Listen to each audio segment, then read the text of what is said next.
امام صاحب نے جن امور پر سامعین کو سب سے زیادہ آگاہ کیا ہے ان میں سر فہرست جو ہے وہ تقویٰ ہے، اور انسان کی زندگی کا مقصد ہے کہ انسان کو پیدا اس لیے کیا گیا ہے کہ انسان اللہ تعالیٰ کی بندگی کرے اور اس کے علاوہ اس کی زندگی میں تقویٰ ہو اور اللہ تعالیٰ کے پسندیدہ بندوں میں شامل ہو۔ اور اس کے بعد ارشاد فرمایا ہے کہ اس کی زندگی میں بندگی ہونی چاہیے اور صرف غلامی کرے تو اللہ رب العالمین کی کرے، اس کے بعد اس کی عبادات میں اخلاص ہو اور صرف خالص پن اللہ تعالیٰ کے لیے ہو، کوئی ریاکاری نہ ہو، اور اس کی عبادتوں کا جو حصول ہے وہ یہی ہو کہ اللہ تعالیٰ کا رضا حاصل کر سکے، اللہ تعالیٰ کا قرب حاصل کر سکے۔ اس کے بعد ارشاد فرمایا ہے کہ نبی کریم رؤوف الرحیم صلی اللہ علیہ وآلہ وسلم کی جو سیرت ہے ان کی اطاعت کرے، اس سیرت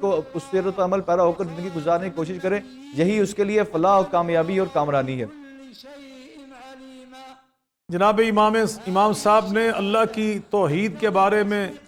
اور اللہ کی ہستی کے بارے میں قرآن مجید فرقان حمید کی ایک آیہ مبارکہ کو پیش کرتے ہوئے ارشاد فرمایا، کل شیء ہالک الا وجہ، کائنات کی ہر شے وہ فانی ہے سوائے اللہ رب العالمین کی ذات بابرکات کے۔ اور پھر انہوں نے یہ واضح کیا کہ جناب محمد الرسول اللہ صلی اللہ علیہ وسلم اللہ کے آخری پیغمبر، آخری نبی ہیں۔ وما محمد الا رسول، فرمایا وما کان محمد ابا احد من رجالکم ولکن رسول اللہ وخاتم النبیین وکان اللہ بکل شیء علیما، کہ اللہ رب العالمین نے جناب محمد مصطفیٰ احمد مجتبیٰ صلی اللہ علیہ وسلم کو رسول اللہ بنا کر بھیجا اور خاتم النبیین بنا کر بھیجا۔ اللہ نے آپ پر نبوت اور رسالت کا سلسلہ ختم فرما دیا۔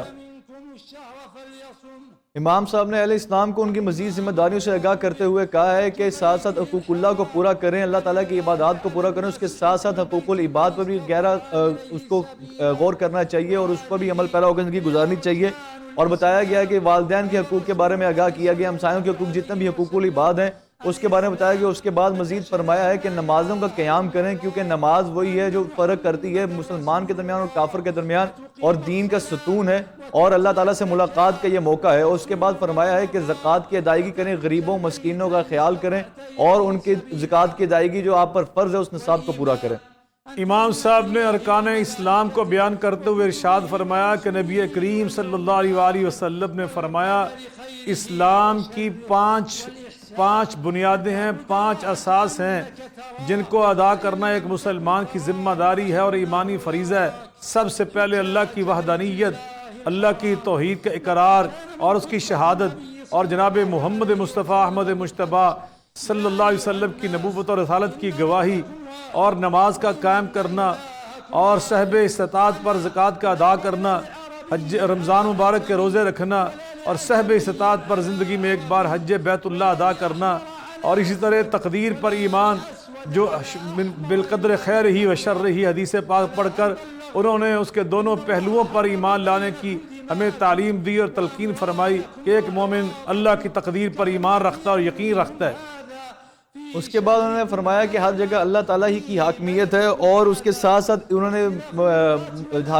جو ناظرین ہیں اور سامعین ہیں ان کو آگاہ کرتے ہوئے فرمایا ہے کہ اللہ تعالیٰ کی ذات پر ایمان لے کر آئیں، جو رسول اللہ تعالیٰ کے اولو العزم پیغمبر اس دنیا میں آئے ہیں اور جتنے بھی قریباً 1,24,000 انبیاء کرام کا ایک سلسلہ چلا ہے ان پر ایمان لے کر آئیں، اللہ کے فرشتوں پر ایمان لے کر آئیں، اللہ کی جتنی آسمانی کتابیں تھیں اس پر ایمان لے کر آئیں، اور تقدیر پر ایمان لے کر آئیں۔ اس کے بعد انہوں نے خطبہ حجۃ الوداع نبی کریم رؤوف الرحیم صلی اللہ علیہ وسلم کو اس کے بارے میں حوالہ دیتے ہوئے کہا ہے کہ نبی کریم رؤوف الرحیم صلی اللہ علیہ وسلم نے ارشاد فرمایا کہ کسی عربی کو کسی اجمی پر، اور کسی اجمی کو کسی عربی پر، کسی گورے کو کسی کالے پر، کسی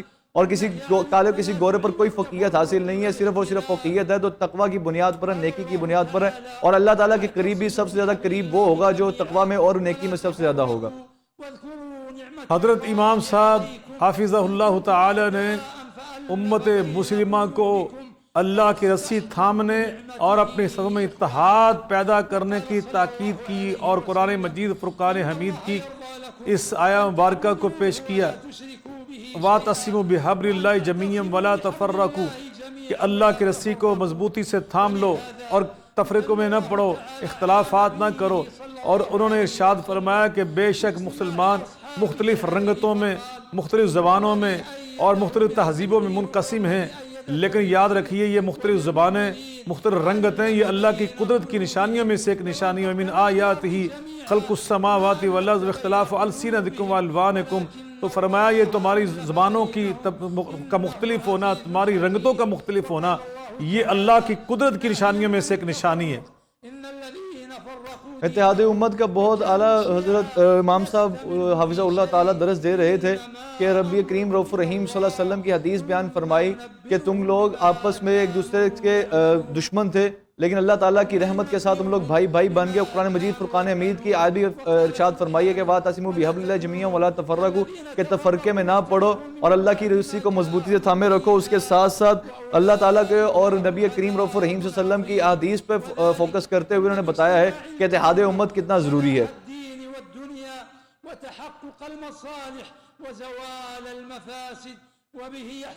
حضرت امام صاحب حافظہ اللہ تعالیٰ نے اتحاد امت کے حوالے سے مزید ارشاد فرماتے ہوئے امت کو متوجہ کیا کہ یاد رکھو اللہ نے ہمیں فرقہ وارانہ سرگرمیوں سے سختی سے منع کیا ہے۔ ان الذین فرقوا دینہم وکانوا شیعا لست منہم فی شیء۔ اسی طرح آگے فرمایا دوسری آیت مبارکہ سے استدلال کرتے ہوئے کہ جو اختلافات سے باز نہیں آتے ان کے لیے عذاب علیم اللہ پاک نے تیار کر رکھا ہے، اور انہوں نے فرمایا کہ تمہارے دین اور دنیا کی مصلحتیں اور تمہارے منافع اور تمہارے ثمرات اور تمہارے فوائد اور تمہاری کامیابیاں اتحاد امت میں مضمر ہیں، اور فرقہ وارانہ سرگرمیوں سے تم اپنے مفادات سے ہاتھ دھو بیٹھتے ہو، نقصان اٹھاتے ہو، اور تمہیں زوال پذیر ہونا پڑتا ہے۔ اگر تم انحطاط سے بچنا چاہتے ہو، ترقی کے راستے پہ چلنا چاہتے ہو، خوشحالی کے راستے کو اپنانا چاہتے ہو، تو وہ راستہ صرف اتحاد امت کا راستہ ہے۔ نبی کریم رؤوف الرحیم صلی اللہ علیہ وسلم کی حدیث کو بیان کرتے ہوئے حضرت امام حج حفظہ اللہ تعالیٰ ارشاد فرما رہے ہیں کہ مومن کی مثال ایک جسم کی واحد کی طرح ہے کہ جس طرح ایک جسم کے حصے کے کسی بھی حصے کو تکلیف پہنچتی ہے تو پورا جسم اس تکلیف کو محسوس کرتا ہے۔ اسی طرح مومن کے اور مسلمانوں کی مثال ہے کہ کسی دوسرے مومن کو تکلیف ہوتی ہے تو پہلے والے مومن کو بھی ویسے ہی تکلیف ہوتی ہے۔ یہ اتحاد امت کا درس دے رہے ہیں، مزید اس پہ فوکس کر رہے ہیں۔ حضرت امام صاحب نے اس ضمن میں نبی کریم صلی اللہ علیہ وآلہ وسلم کی احادیث مبارکہ کو پیش کرتے ہوئے فرمایا کہ نبی کریم علیہ الصلوۃ والسلام نے المؤمن للمؤمن کالبنیان یشد بعض بعضا، ارشاد فرمایا کہ ایک مومن دوسرے مومن کے لیے ایسے ہے کہ جیسے کسی سیسہ پلائی دیوار میں چنی ہوئی اینٹیں جو ایک دوسرے کے ساتھ مل کر ایک دیوار، مضبوط دیوار قائم کرتی ہیں، تو ایک مومن دوسرے مومن کے لیے اسی طرح اپنی حیثیت رکھتا ہے کہ وہ مل کر ایک سیسہ پلائی دیوار بنتے ہیں امت کی حفاظت کے لیے اور اپنے دینی دنیاوی مفادات کے تحفظ کے لیے، اور یہی ہمارے لیے کامیابی کا راستہ ہے۔ نبی کریم رؤوف الرحیم صلی اللہ علیہ وسلم کے اسوہ پر اہمیت کو اجاگر کرتے ہوئے بتا رہے ہیں کہ آپ کے لیے کامیابی کا راستہ صرف اور صرف نبی کریم رؤوف الرحیم صلی اللہ علیہ وسلم کی سیرت ہے۔ اس کے بعد ارشاد فرمایا کہ اللہ تعالیٰ پر ایمان لے کر اور پورے کے پورے اسلام میں داخل ہو جائے کہ تمہارا ہر انگ انگ اللہ تعالیٰ کی بندگی کی گواہی دے رہا ہو، اور تمہارا ہر کام دین کے اصولوں کے مطابق ہو، چاہے تم کاروبار کر رہے ہو، چاہے دنیا داری کر رہے ہو، دین داری کر رہے ہو، تمہاری ہر چیز اللہ تعالیٰ کی بندگی میں ہو، ہر چیز تمہارا جسم کا اور ہر لمحہ تمہارا اللہ تعالیٰ کی غلامی میں گزرے۔